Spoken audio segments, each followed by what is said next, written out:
अस्सलाम वालेकुम प्यारे तलबा, उर्दू कवायद के लेसन नंबर 2 के साथ मैं आपके सामने हूँ।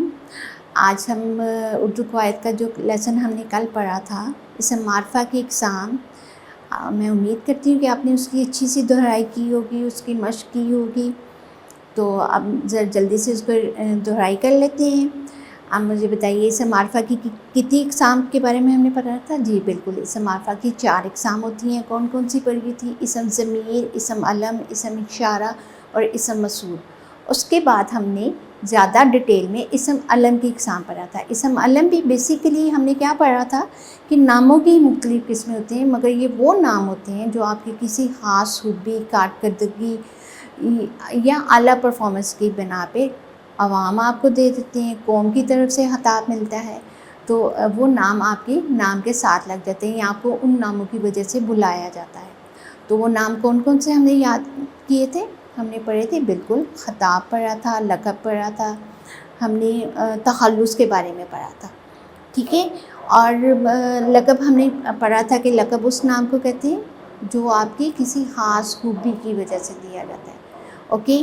और उसके बाद हमने पढ़ा था ख़ताब उस नाम को कहते हैं जो हुकूमत या आवाम की तरफ से किसी ख़ास खूबी की बना पे, आला कारकर्दगी की पे आपको दिया जाता है। तखल्लुस वो मुख्तसर नाम होता है जो शायर अपनी शायरी में इस्तेमाल करते हैं, ओके। तो अब हम आज का सबक शुरू करते हैं। आज के सबक में हमने आपको बताया है कि नामों के अलावा एजाज़ भी दिए जाते हैं अच्छी कारकर्दगी की बिना पे, हुकूमत की तरफ से, आवाम की तरफ से लोगों की खिदमत को सराहने के लिए, उनको अप्रिशिएट करने के लिए मुख्तलिफ़ एजाज़ भी दिए जाते हैं। तो वो भी आपके इसी कैटेगरी में खिताब और उसमें आते हैं। तो आज हम पढ़ेंगे कि वो कौन से एजाज़ हैं जो हुकूमत की तरफ से लोगों को दिए जाते हैं, ओके। तगमा-ए खिदमत, अस्करी एहलकारों को आला खिदमत पर हुकूमत की तरफ से दिया जाता है। अब अस्करी का क्या मतलब? फ़ौजी एहलकारों, ओके। फ़ौज का आपको ये तो पता है सबसे बड़ा कौन सा है? निशान हैदर है जो लोगों को दिया जाता है, ठीक है। लेकिन उसके अलावा भी फ़ौजी आज हम पढ़ेंगे, इसके अलावा भी बहुत से फ़ौजी एजाज़ात हैं जो लोगों को दिए जाते हैं। उसमें एक तगमा खिदमत भी है जो कि फ़ौजी एहलकारों को दिया जाता है। दूसरा है तमगाए इम्तियाज़, तमगाए इम्तियाज़, तमगाए इम्तियाज़।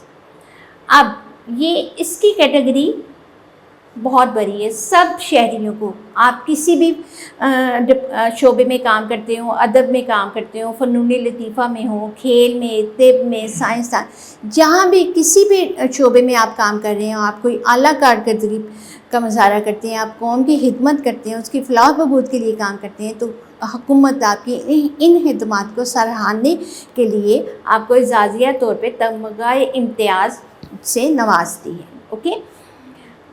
थर्ड आगे सितारे जुर्रत। सितारे जुर्रत निशान हैदर के बाद दूसरा फ़ौजी एजाज़ है, बड़ा फ़ौजी एजाज़ जो फ़ौजियों को दिया जाता है आला कारकर्दगी पे, ओके। तीसरा है हिलाल पाकिस्तान। हिलाल पाकिस्तान ख़ास तौर पे उन लोगों, शहरियों को दिया जाता है जो पाकिस्तान में पाकिस्तान की तरक्की के लिए, फ़लाह बहबूद के लिए मुख्तलिफ़ काम करते हैं, तो उनकी खिदमत को सराहने के लिए हिलाल पाकिस्तान दिया जाता है। हिलाल जुर्रत, ये तीसरा बड़ा फ़ौजी एजाज़ है। पहला मैंने आपको बताया निशान हैदर, दूसरा आपको बताया सितारे जुर्रत, और तीसरा हिलाल जुर्रत। ये भी जंग में बहादुरी का मुज़ाहरा करने पे फ़ौजियों को दिया जाता है। आपको पता है ना, फ़ौजियों में भी डिफरेंट रैंक्स होते हैं। अब जो लोग अपनी जानें कुर्बान कर देते हैं अल्लाह ताला की राह में पाकिस्तान के दिफा के लिए, वो बहुत से फ़ौजी हैं जिन्हें निशान हैदर दिया गया। उनमें से आपको नाम आते हैं? जी बिल्कुल।